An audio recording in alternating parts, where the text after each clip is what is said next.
Yechimo, that means greetings. I'm Odwirafo Kwesi Ranempta Akan. So this video is different. It is a departure from the regular content on the channel. What we typically examine on this channel is the work that I've published and released over the past many years. I'm an independent author, a documentary filmmaker. We also have an institution and a podcast. You see the flyer here that says HOODOO Ancestral Religion in North America. That is our most recent documentary film.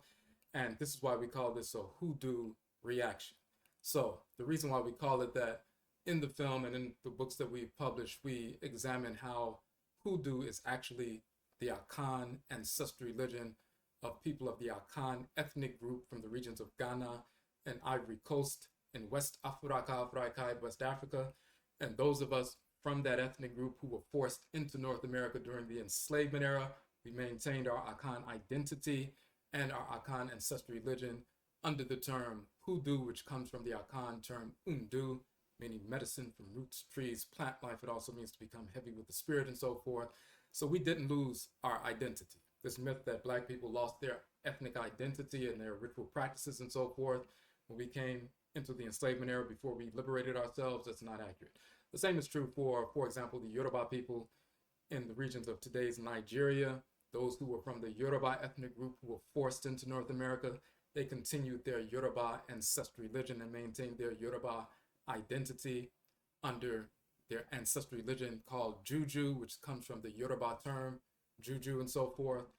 The people who are from the Ewe ethnic group in today's Togo and Benin and West Africa, West Africa, when they were forced over here, the Ewe people continued Ewe ancestral religion under the Ewe term voodoo, which actually means divinity, deity, divine spirit force in creation in the Ewe language. So whether we are Akan, Yoruba, Ewe, Fang from Gabon and Cameroon and so forth, or Ovambo from Namibia and Angola, or Gullah and Geechee from the Gola and Kisi regions and Sierra Leone and so forth, where whoever we are, many of us maintained our ethnic identities and we maintained our ancestral religious practices. And it is our ancestral religious practices that form the foundation that undergirds every facet of African American life.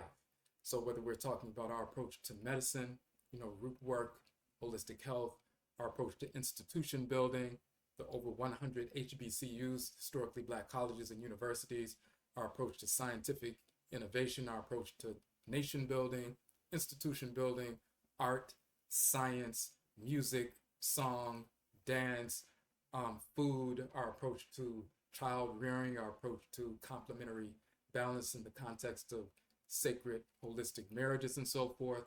Every aspect of quote unquote African American life is undergirded by our ancestral religious practices, inclusive of the hoodoo tradition. So that includes genres of music, whether we're talking about blues or jazz or rock and roll or hip hop or soul or R&B or even the barbershop quartet. And of course, country. All of these genres were founded by Black people in North America. So there's a great deal of ancestral religious symbolism in Beyonce's work, and this is why we wanted to do a hoodoo reaction for our very first reaction to any content on this channel. We want to point out some things that most people will be unaware of, and then instinctively you may have seen some things that you saw were very interesting that would stimulate your ancestral memory. So we want to get into that. She stated that, because she was unwelcome at the CMAs a number of years ago when she performed a country song with the Chicks, the Dixie Chicks, Daddy Lessons. This was what prompted her album. The country music, quote unquote, genre didn't accept her and tried to say that she was infiltrating. And she's basically saying, actually, Black people created that genre. And now she's going into some detail about the symbolism, the culture, and a larger, indictment of the racism of America. So we're going to get into the video. I'm going to let it go, stop at a couple of points to point out some specific things, some symbolism, some true story, true history, and so forth. And then at the end, we'll have a summation. But even starting out, when you look at this image on the front of Cowboy Carter when she's riding the white horse, wearing red, white, and blue, of course, people would say, okay, she just riding a horse and wearing the colors of the American flag and the flag of Texas, the Lone Star State. So the symbolism here is, which permeates all of the work. This particular breed of horse is called the Levii or the Levii. That particular breed is known to be born black or brown, and when it gets older, it becomes white. The fur becomes white. So it goes from black to white. And she's saying with this symbolism that country music was created specifically and exclusively by black people. It was a black creation. In fact, it was denigrated by whites for a number of years until they began to imitate us when it became more popular. So country music went from black to white. And so she's using that breed of horse to put that message out, but also she's riding the horse. So she's taking the reins back of the genre that we created to put it in its proper true historical context. And the red, white, and blue, as we're going to see, is not representative of the American flag or the Texas flag. It's really a double entendre. The Juneteenth flag has the colors red, white, and blue, and Juneteenth began in Texas, and she's from Texas, and that's a great deal of symbolism associated with that. So let's get into it.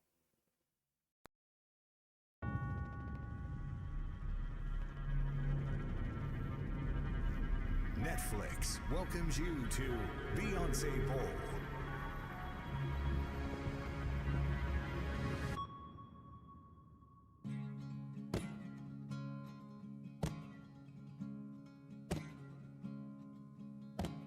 At 15, the innocence was gone astray. Had to leave my home at an early age. I saw mama praying, I saw daddy grind. All my tender problems had to leave behind. It's been umpteen summers and I'm not in my bed, on the back of the bus in a bunk with the band. Going so hard, gotta choose myself. Underpaid and overwhelmed. I might cook clean but still won't fold. Still working all my life, you know. Only God knows, only God knows, only God knows. 16 carriages driving away while I watch them ride with my fears away till the summer sunset on a holy night on a long back road. All these tears I fight. 16 carriages driving away while I watch them ride with my fears away till the summer sunset on a holy night on a long back road. All these tears I fight.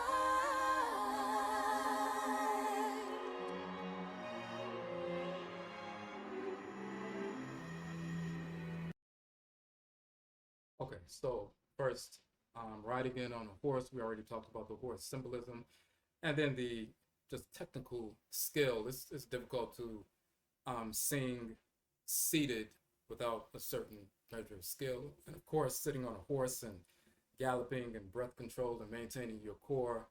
And of course, she has all of the runs and vocal slides and all these different things, of course, where she's a top tier singer and so forth. But if you look at the lyrics, she said, I might cook clean, but still won't fold. So of course, that's a double entendre. That's one of the bars that she spits in this song. This is 16 carriages. Of course, she's talking about, cooking, cleaning, folding laundry, but cooking, cleaning, I still won't fold. She said underpaid and overwhelmed and so forth. So that's talking about when she was younger. They were coming up as Destiny's Child, or even before that. They had a group before that as well. Grinding. But also, I might cook clean and still won't fold, having to do with, this overarching theme of white racism in America trying to force her down and, shut her down and make her fold and so forth. She's not folding. You see the brothers with the scarves on. It's not about gangbanging. Back in the day, prior to this whole notion of gangbanging in the West, when you saw somebody with a scarf, that's the outlaw. The one who is going against the established order, rebelling against the established order. These are the outlaws. There's a genre of country called outlaw country and so forth. So you see that, and you also see the different, Cadillacs with the Texas Longhorn horns and so forth. These are like 16 modern carriages, and of course these, with the hydraulics and so forth, that is, expression of culture in Texas. And this image here, you see the transition with the lush orchestration with strings and so forth. That's a callback to the early movies from the 30s and 40s that are independent black movies, very often musicals in many forms. But this is a callback to the black cowboy tradition. So we'll show an image of that, but you'll see them standing on horses and doing these tricks. And this is an ancient tradition that goes back to West and Central Africa, and even going all the way back to East Africa, amongst the people in Uganda and South Sudan and so forth. So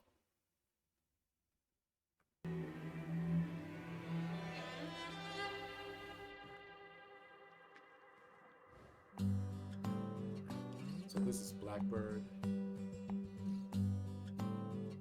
That look is tactical. We're going to talk about that. Blackbird singing in the dead of night. Take these sunken eyes and learn to see. All your life, you were only waiting for this moment to be free. Blackbird fly, blackbird fly into the light of a dark black night. Blackbird singing in the dead of night. Take these broken wings and learn to fly. All your life, you were only waiting for this moment to arise. You were only waiting for this moment to arise. You were only waiting for this moment to arise.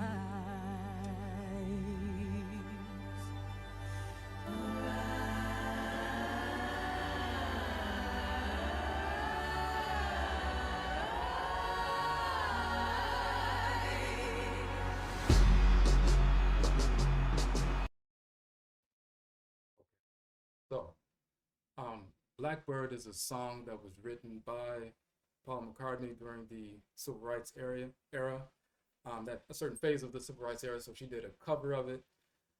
The 4 little girls who were murdered via a terrorist act, the Birmingham, Alabama church bombings on 16th Street.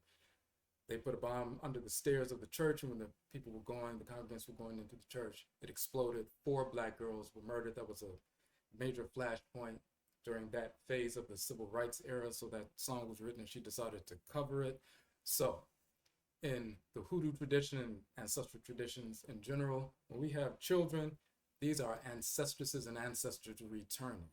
So when we see a child, a woman conceives and so forth, the spirit of one of her ancestresses and ancestors has come back and infused itself into the womb, himself or herself into the womb, to come back to bring that wisdom and culture back to our clan once again for the first time in hundreds of years. So we see little children as ancient ancestresses and ancestors, so we have the responsibility to cultivate and bring them into the knowledge of who they are.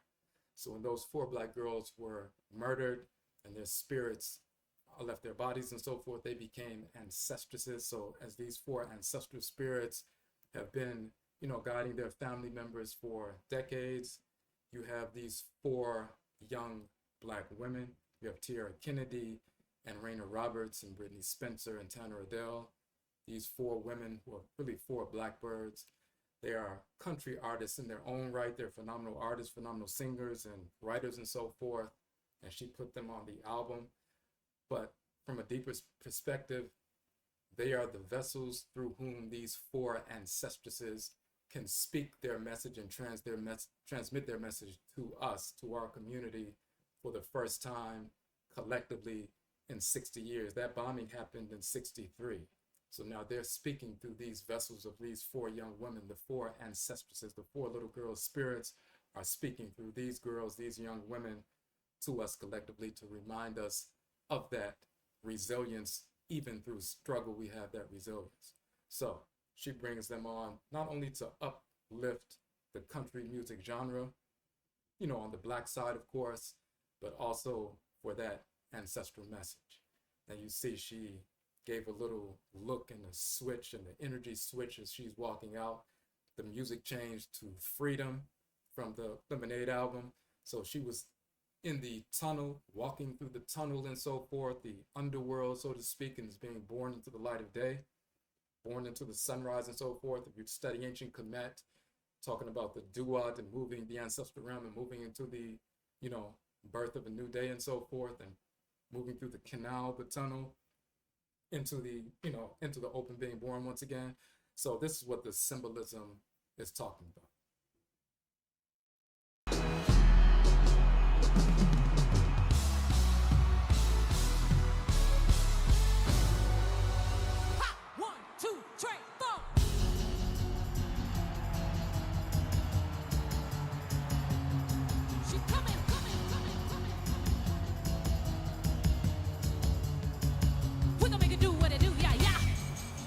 Hello, girls. Hello, Beyonce. Hello, fellas. You're pretty swell. Those petty ones can't touch me. Why? 'Cause I'm a clever girl. We clapping. We drumming. My family living died in America. Good old USA. Whole lot of red and then white and blue. Yeah, history can't be erased. Looking for a new America. Get high, working time and a half for half the pay. Yeah. I just pray that we don't crash. Keep my Bible on the dash. We gotta keep the faith. So I just want to say that star in the background, that's not for the Lone Star State. That's actually the star of the Juneteenth flag, and we'll show an image of the Juneteenth flag. It's red, blue, and white are the colors of the Juneteenth flag, and the star in the middle of that, uniting the blue and red, that is the Juneteenth flag. She's from Texas. Juneteenth started in Texas. It's about liberation. She just was born or liberated from the underworld, from the tunnel, from the birth canal, and she's born into this new reality where, into the world where everybody is and so forth. And the first thing she says is, my family lived and died in America, good old USA, which is sarcastic. Whole lot of red in that white and blue. History can't be erased. So she's talking about there's a whole lot of blood of my family that's been spilled. We have been here from the beginning. Country music doesn't belong to you. And it's a microcosm, but her being snubbed by the CMAs in country music is a microcosm of a larger macrocosm. So it's an indictment on the racism in America and how we fight through that. And when she says 1, 2, 1, 2, 3, 4, Trey, she's from the 3rd ward, so they use the Spanish term Trey for 3. So when she throws up the Trey, it's not a gang symbol, it's not the pseudo information about the Illuminati and so forth. It's talking about 3rd ward, so that's what they're talking about. And she also talks about, it's an indictment on the economic system when she's talking about, working for half the pay and all of that. So wildfire burnt his house down. Insurance ain't gonna pay no penny pay. Yeah. So hold his hopes to Pomo liquor, please. Hardworking man ain't got no money in the bank. Yeah. Turn up the flame in the radio. He can't watch the news nowadays. I just pray that he don't crash. Keep the pistol on the dash. He gotta keep the faith.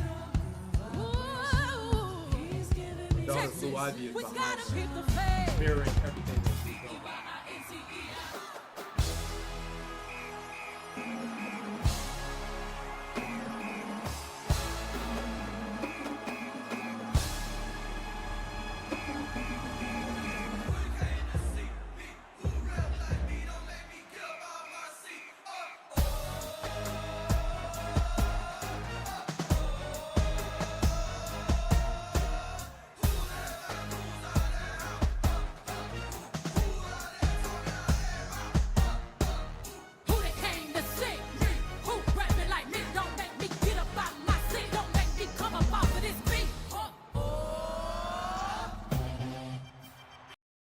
So my house, she's saying this is my house. Not only Texas, but she's talking about Black people in America.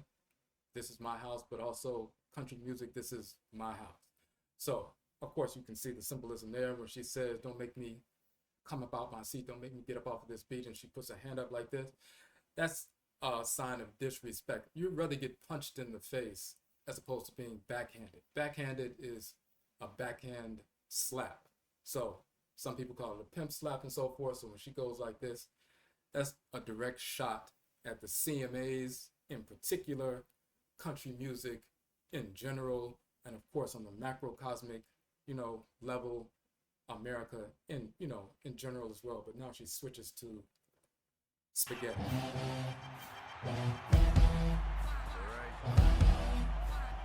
Bounce on the hit dance. Bounce on the hit dance. I ain't in no gang, but I got shooters. Staring down the barrel of his gun. Yes, he shot me down. I died, and someone brought me back to life, but never to my senses. Bounce on the hit dance. Bounce on the hit dance. Bounce on the hit dance. Bounce on the hit dance. Staring down the barrel of my gun. Yes, I shot you down. He cried the day he realized that lies were hidden in my kisses. Bounce on the hit dance. Bounce on the hit dance. I ain't no regular singer. Now come get everything you came for. Catch the boost, check. You can hear when I stealth. Bought a Chevy and painted red. Money long, it can't fit in the bed. It don't matter what nobody says. Country boy to the day that I'm dead. You want smoke, I'm the Marlboro man. Cut it out before it get out of hand.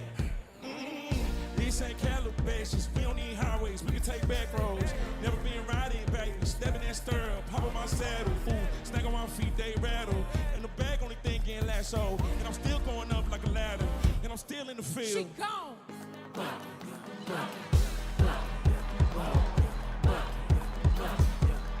Like a mechanical bull.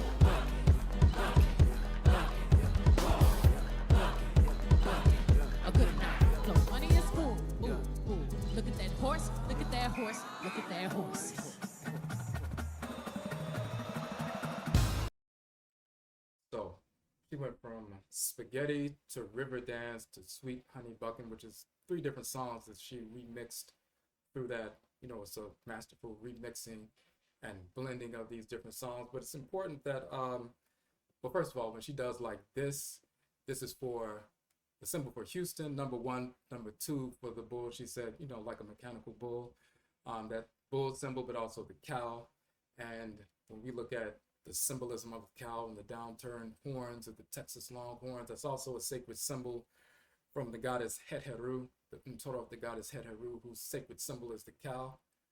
And she represents that divinity. When she talks about Oshun in some of her songs in Black is King and in, Lemonade, Oshun in the Yoruba tradition is Heteru in ancient Kemet, ancient Egypt. She is Afi in the Akan tradition, the female divinity of love, sensuality, creativity, art, music, dance, marriage, and she's a child of that divinity. Whether she's Omo Oshun or a child of Oshun in the Yoruba tradition, Afia Ma, a child of Afia in Akan, or she would be called Mesut Heteru, a child of Heteru in ancient Kemet. But the sacred symbolism of the cow horns and so forth, that's what that is. So it's not the misunderstanding of the quote-unquote Illuminati pseudo-esotericism. It's important that Sweet Honey Buckiin song, that particular song with Shabuzi, when she says, I ain't no regular singer, come get everything you came for. She's talking to the Grammys, she's talking to the CMAs, she's talking to country music in general. Even with, My House, when she said who they came to see, me. The CMAs only got 6 million views this year. This performance got 27 million views. The Grammys, over the past few years, they've got 12 million, 9 million years going back. She's got 27 million, and everybody came to see her. They didn't come to see a bunch of different people giving addresses at award shows.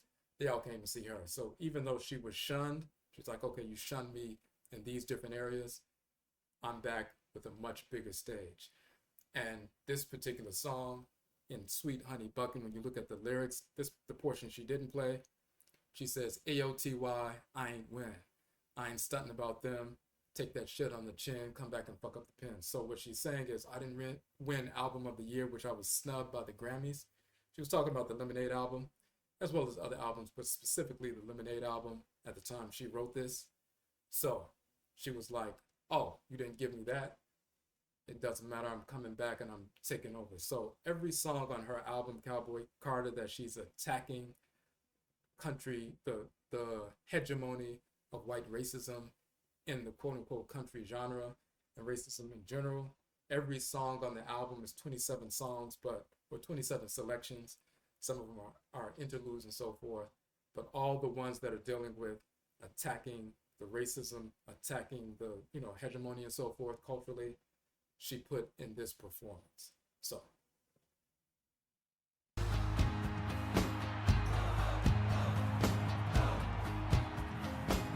They call me pretty little thing, and I love to turn them on. Boy, I let you be my Levi's jeans. Way it's popping out your phone. Love it down to the bone. Baby, you know I'm on my bull. I'll let you ride on. Know they all in your room, they shoot breaks loose with perfect timing. Love it when you tease me in them jeans. Girl, you don't need designer. When that thing on hydroplane, baby girl, you the pilot. Baby, let me rattle that snake with my venom. Denim on denim on denim on denim. Give you high fashion in a simple white tee. Give you these blues, it's in my jeans. On my sister on Celestine. God lights shining through the in-between. I got saddle his leather. Come on, you pretty little thing. Boy, I wanna take you home. Girl, I like to be in Levi's jeans. The way you popping out my phone. I love you down to the bone. Yes, ma'am. So you saw he was keeping that COVID distance between the two. When she moved, he moved. He's not Usher. He's not getting up on her. She's like, back up off me. He's here for a purpose. And even though she didn't state this, we're certain that at least a part of the reason why she included Post Malone and Dolly Parton and Willie Nelson is because when she's receiving all this backlash from these individuals, at least half of his population explicitly is hating on what she's doing. So then she drops him in the midst of all that, and those who love him but are against her, now they're fighting the ones who love him, and they're fighting amongst each other over her. So that's just a capoeira jiu-jitsu kind of move. Drop some of the artists that they love, and when they're all trying to project all that negativity on her, it's redirected, and now they're attacking each other. But the reason why she included the Levi's jeans, not just because she has a Levi's jeans collab, which she does, she put the denim on the truck, denim on denim, but when you look at the research, which we've already known, but blue jeans were created by African people in America, African Americans. So there's scholarly research out of Harvard University in Missouri, as well as a PBS special talking about the origins of blue jeans that goes back to our culture as well. So that's why she included this as a true historical acknowledgement of the origin of this iconic, clothing. Look at the carnations on the carriages. We'll talk about that in a second. Flowers on the carriages and the cars. Jolene, Jolene, Jolene, Jolene. I'm warning you, don't come for my man. Jolene, Jolene, Jolene, Jolene. Don't take the chance because you think you can. Your beauty is beyond compare. Takes more than beauty and seductive stares to come between a family and a happy man. Jolene, I'm a woman too. The games you play are nothing new. Your peace depends on how you move, Jolene. Jolene, I know I'm a queen, Jolene. Still a Creole banjo chick from Louisiana.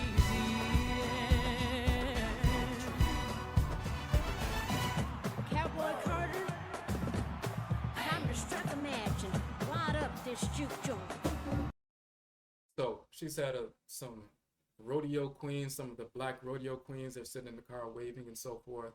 And this is also Texas State University, TSU. The marching band is from a historically black university, and that's why they are performing.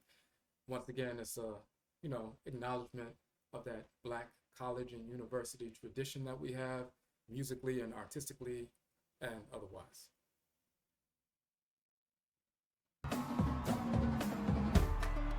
Everybody put your hands together. I'm so honored to be in Texas right now. Let's take it to the floor now. No, it's only right that we do Texas Hold'em for the first time in Houston, Texas on Christmas. Y'all help me sing. This ain't Texas, ain't no Hold'em. So lay your cards down, down, down, down. So park your Lexus, throw your keys up, and stick around, round, round, round, round. Stick around. I'll be damned if I can't slow dance with. Come pour some sugar on me, honey, too. It's a real live boogie and a real live hold down. Don't be a come take it to the floor now. Woo! Huh. There's a tornado in my city. Hit the basement. That sure ain't pretty. Rugged whiskey. We're surviving. Of a red cup kisses, sweet redemption, passing time, yeah. Ooh, one step to the right. We headed to the dive bar. We always saw it nice. Ooh, run me to the left and spin me in the middle blue. I can't read your mind. This ain't Texas. Ain't no holding. So lay your cards down, down, down, down. Ooh, oh, fuck your Lexus. Throw your keys out. Stick around, round, round, round, round. Stick around, and I'll be damned if I cannot dance with you. Come pour some sugar on me, honey, too. It's a real live boogie and a real live hold down. Don't be a come take it to the float now. Woo! Okay, real quick. So you saw the carriages, and they have the carnations, the flowers around the wheels and so forth. We'll show an image. That's the throwback to the early Juneteenth celebrations in the so-called 19th century, where that kind of decoration is, was born. And you saw also real quick that when she was dancing with Blue Ivy in the middle, and she said, "Spin me in the middle, Blue," she changed the lyrics in order to say that just at this specific performance, so she could include her daughter's name in that. And if you listen to her extended runs and the power of her voice and so forth, some people were trying to say this was lip synced, which of course is crazy.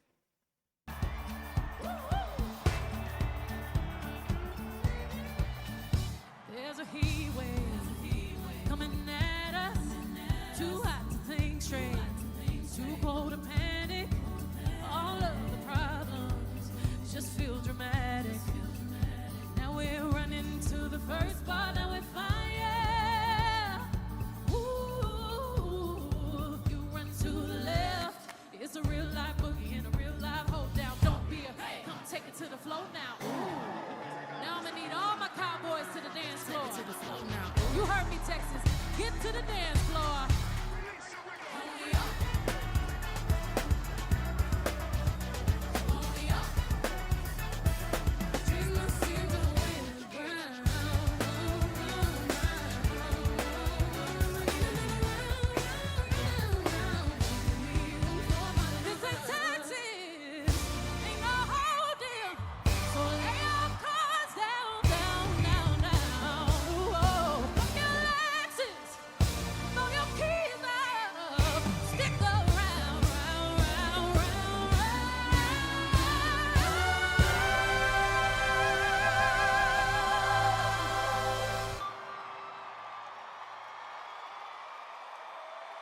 Merry Christmas. God bless y'all. Thank you so much.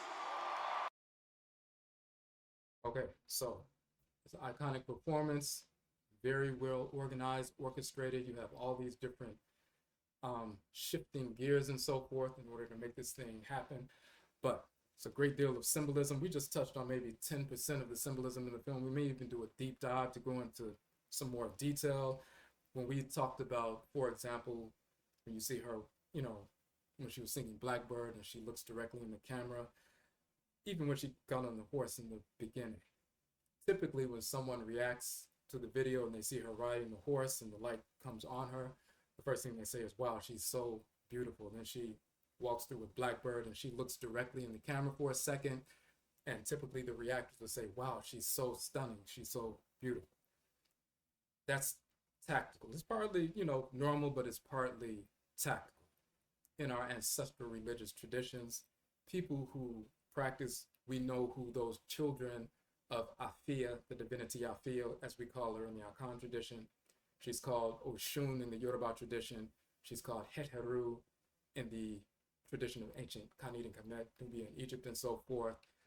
As we said, she's the divinity of sensuality and creativity, art, music, song, dance, quote unquote, love, and so forth. And she uses what we call Fefe in the Akan tradition. It's derived from the term Nefet in ancient Kemet, ancient Egypt.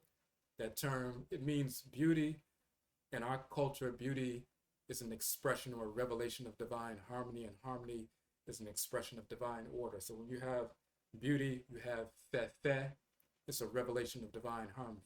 So it's utilized not only to magnetize and pull our people together in a harmonious fusion, whether it's the population, the community, but also men and women in a harmonious complementary balance for marriage and children and so forth.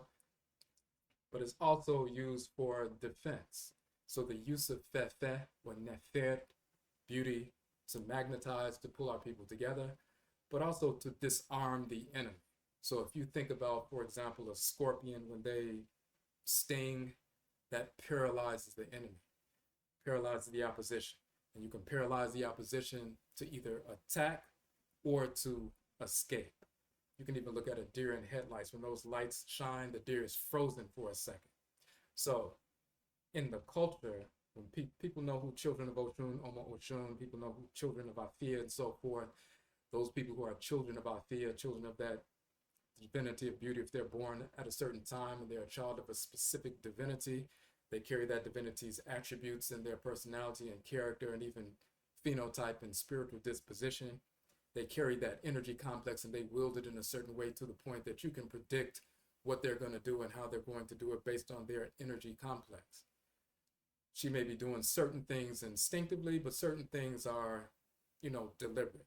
She will utilize Fefe or Nefert, the way it's used in the tradition, to disarm the opposition.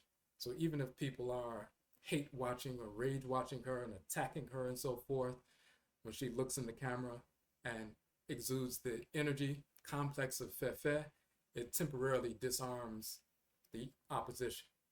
They first see it, they're, engrossed in the beauty for a second, and they're frozen for a minute, and then they get back to rage watching and hate watching and so forth. But that creates dissension within themselves. It creates conflict. I'm projecting all this negativity towards an individual, but actually I'm attracted to this individual. So internally it creates a conflict.